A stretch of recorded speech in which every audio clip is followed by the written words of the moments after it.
Oke. Assalamualaikum warahmatullahi wabarakatuh. Segala puji bagi Allah yang Maha Pengasih, yang Maha Pemurah. Terus kayak kita panjatkan sholawat kepada baginda besar Nabi Muhammad Sallallahu Alaihi Wasallam. Terus yang terhormat kepada Umi Ida dan Abi Hanif selaku pengasuh pesantren Super Camp La Roibah Hanifidah. Oke, terus yang terhormat kepada orang tua saya, yang terhormat kepada semua guru-guru, semua dewan guru, yang terhormat kepada semua teman-teman saya yang ada di sini. Oke, hari ini saya mau sharing tentang mapping yang saya buat. Kali ini bertema tentang muhkam dan mutasyabih. Muhkam dan mutasyabih. Oke, ini saya nomor satu pengertian dari muhkam mutasyabih itu apa? Yang pertama itu muhkam menurut bahasa logwe itu berasal dari kata hakam dari hukum, berarti memutuskan antara dua hal atau lebih lebih itu. Maka hakim adalah orang yang mencegah yang zalim dan serta memisahkan antara hak dan yang batil dan antara kebenaran dan kebohongan. Sedangkan muhakam adalah sesuatu yang dikokohkan dengan jelas, fasih dan membedakan antara hak dan yang batil gitu loh. Ini menurut pendapat dari Al-Qatan dan Cirzin itu 1998 dan 1994 gitu. Dan kalau misalnya pengertian dari mutasyabih itu adalah secara bahasa logu ya, itu loghawiyah berarti tasbun, yakni bila salah satu dari dua hal supaya dua hal yang serupa dengan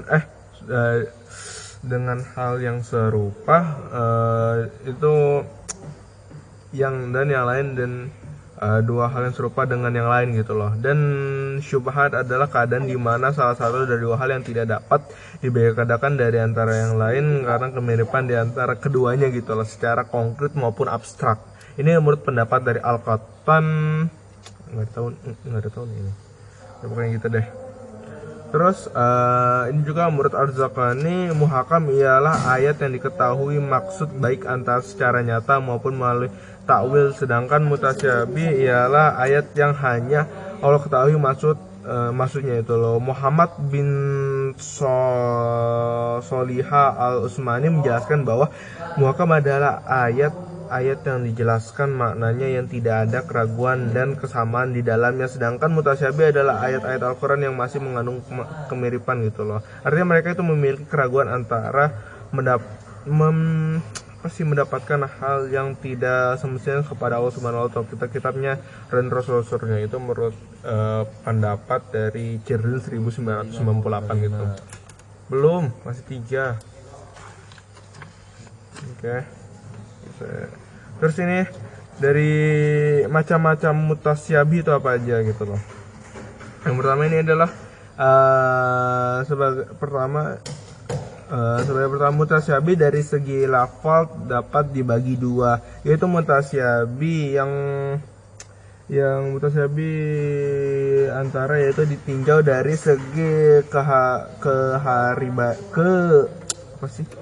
keharibannya, dan mutasyabih murakab adalah untuk meringkas kalimatnya gitu. Yang kedua itu adalah mutasyabih dari segi makna, yaitu mencakup sifat-sifat Allah dan tentang berita-berita besar yang gaib gitu loh. Terus yang ketiga itu adalah mutasyabih dari segi lafal dan makna, adalah meninjau dari aspek kalimat seperti kalimat umum dan khusus gitu. Terus lanjut, ini hikmah adanya muhkam dan mutasyabih itu apa? Dalam Al-Quran terdapat lafaz-lafaz kayak dalam lafaz-lafaz yang makna serupa dengan makna yang diketahui dunia gitu loh. Dan tetapi hakikatnya tidak sama. Misalnya asma Al-Quran dan sifat-sifatnya meskipun serupa dengan nama-nama hamba dan sifat-sifatnya dalam hal sifat umum itu yang dalam, tetapi hakikat khalik dan sifat-sifatnya itu sama. Demikian juga dengan berita-berita yang Allah sampaikan tentang hari kemudian dan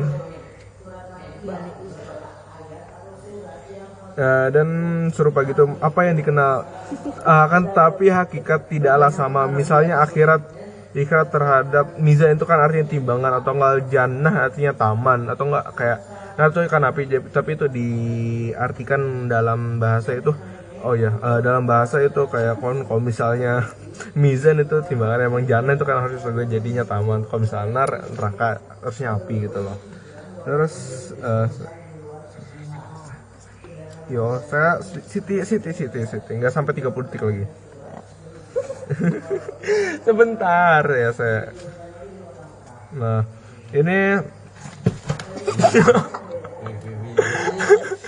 oke, mungkin terima kasih.